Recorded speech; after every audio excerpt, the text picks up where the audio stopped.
ప్రత్యర్థులకి పదునైన ఉత్తరాంధ్ర యాసలో గుండు కొట్టేస్తారు.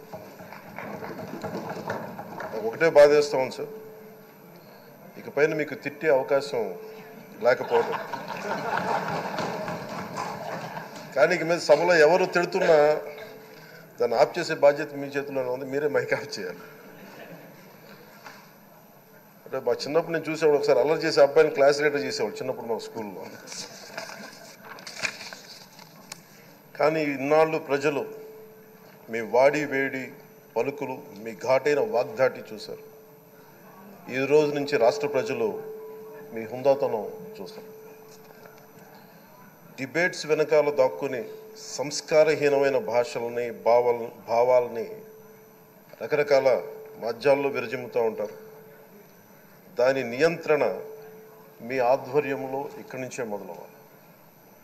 ఇందాక సభా